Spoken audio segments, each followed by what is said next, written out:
Bonsoir à tous, merci de nous retrouver sur TV Sud pour votre journal du soir.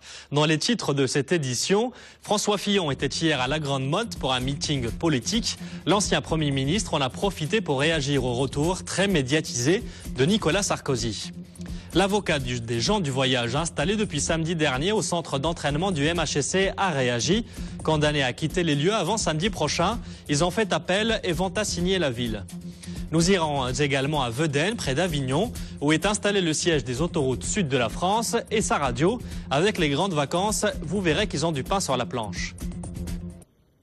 Et on commence avec ce communiqué de la préfecture du Gard. Demain, un épisode de pollution atmosphérique à l'ozone est annoncé sur le département.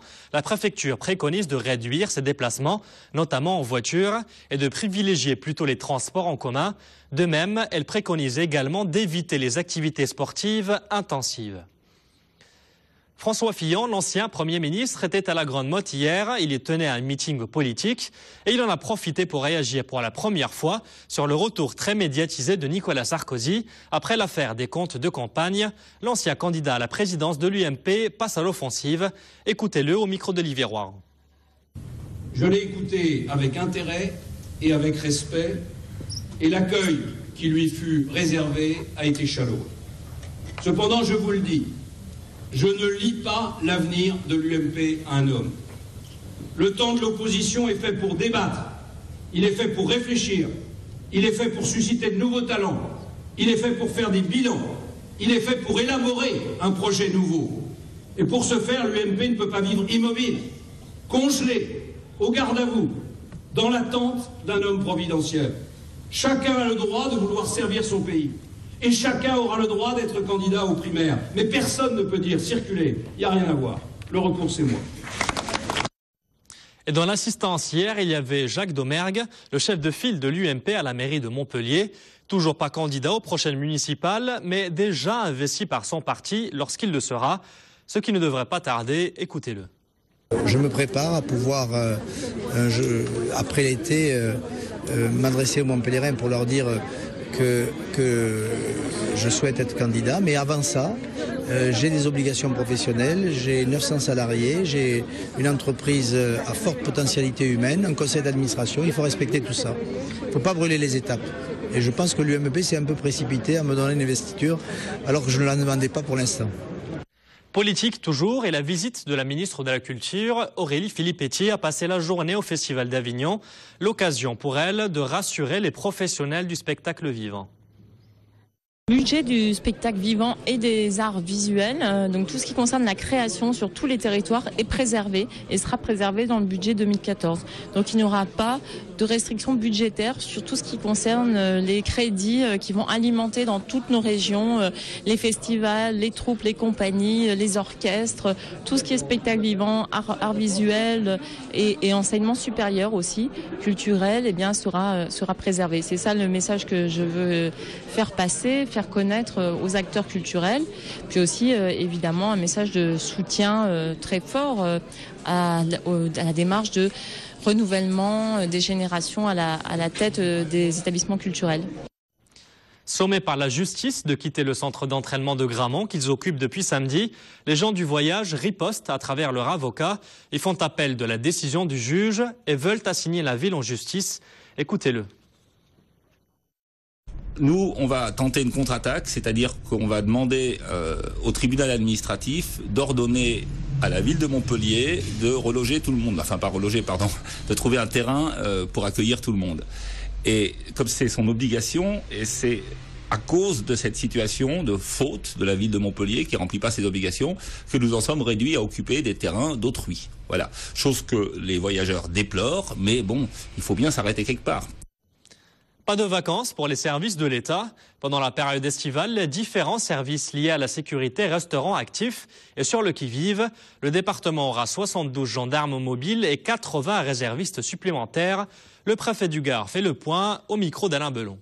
Voyons un nombre très considérable de nos concitoyens qui viennent passer des moments qu'ils souhaitent agréables dans le Gard. Ce qui passe du côté de l'État par une sécurité renforcée dans tous les domaines. Sécurité des personnes et des biens, sécurité routière, des dispositifs qui sont prépositionnés sur les trajets de canoë-kayak, des mesures également qui sont de contrôle nombreuses en ce qui concerne l'alimentation qui peut être servie. Nous avons accru les moyens, y compris de surveillance par hélicoptère, par les pompiers, par les gendarmes, les vedettes rapides, bref, et un déploiement d'hommes tout à fait remarquable pour les mois de juillet et août.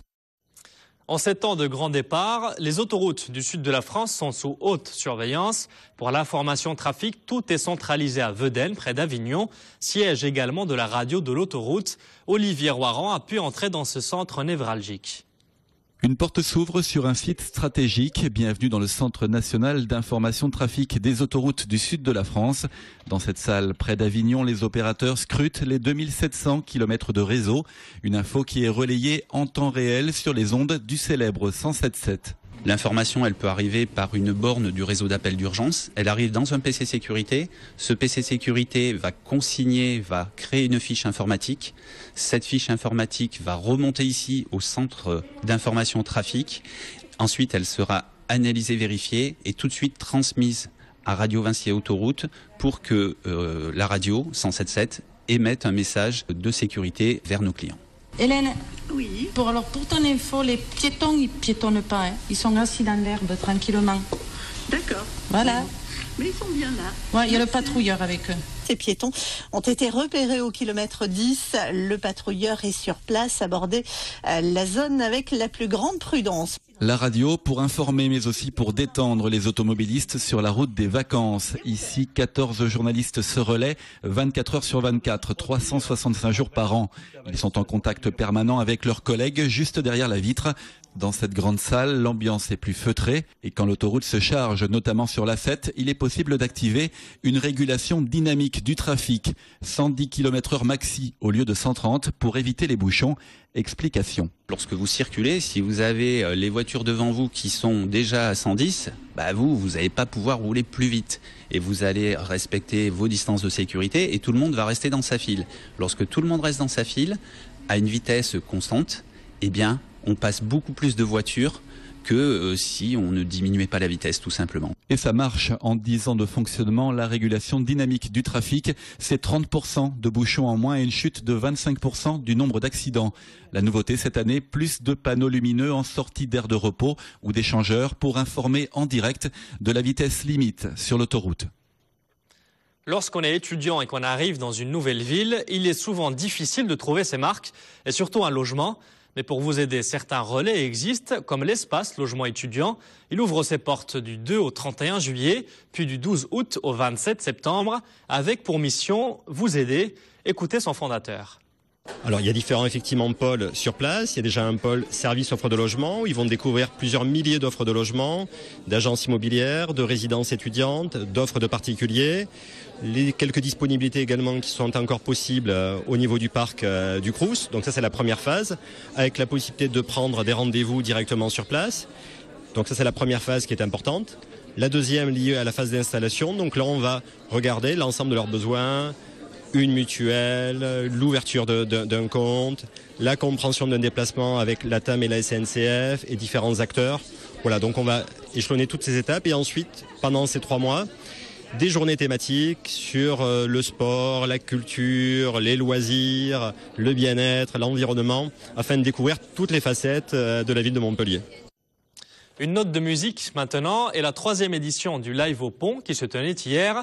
Hier se tenait donc le festival Live au Pont et il y avait entre autres le groupe de rap mythique IAM et nous y étions. Regardez.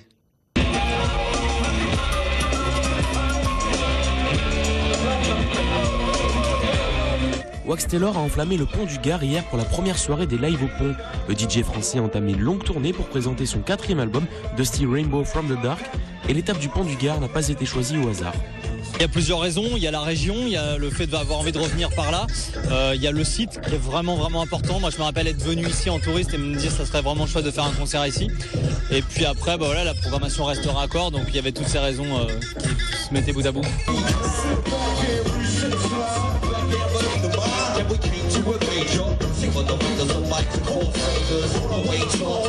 Wax Taylor a succédé sur scène aux rappeurs des groupes d'IAM et 1995, preuve que les lives au pont attirent de plus en plus de têtes d'affiche et les répercussions sont évidemment positives. Il y a plus de 10 000 billets vendus pour ce soir, plus de 13 000 vendus pour demain. La vraie réponse est là, c'est la satisfaction du public. Ce que ça fait pour le territoire de l'Uzège Pont du Gard, hôtel, gîte, camping, restaurant, c'est ça qui est très important. Organiser une programmation culturelle, organiser un festival, c'est donner une identité encore plus forte, plus jeune, plus dynamique à un territoire qui le mérite bien. C'est ça que ça apporte à ce territoire. D'abord, une image de marque et ensuite montrer que par la culture, par un festival, nous faisons du développement économique.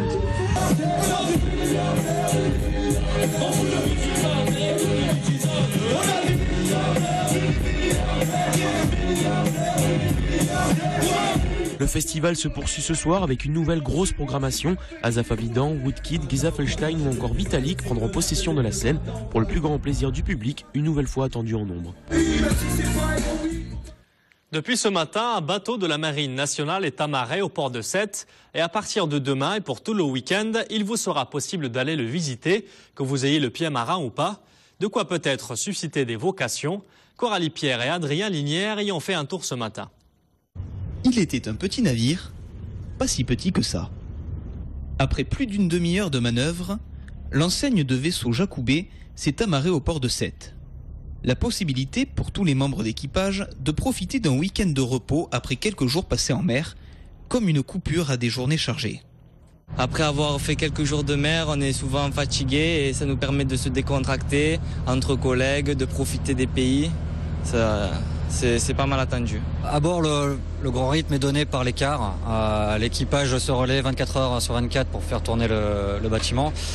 Ensuite, on essaye d'entraîner le personnel par des exercices, mais on essaie de ménager également le rythme pour être capable de répondre à toute sollicitation. Donc c'est une vie rythmée entre travail, repos et puis une vie habituelle, donc avec les repas et les autres choses de la vie courante. À l'occasion de ce week-end de fête nationale, le grand public pourra profiter de journées portes ouvertes pour visiter ce bâtiment de 81 mètres.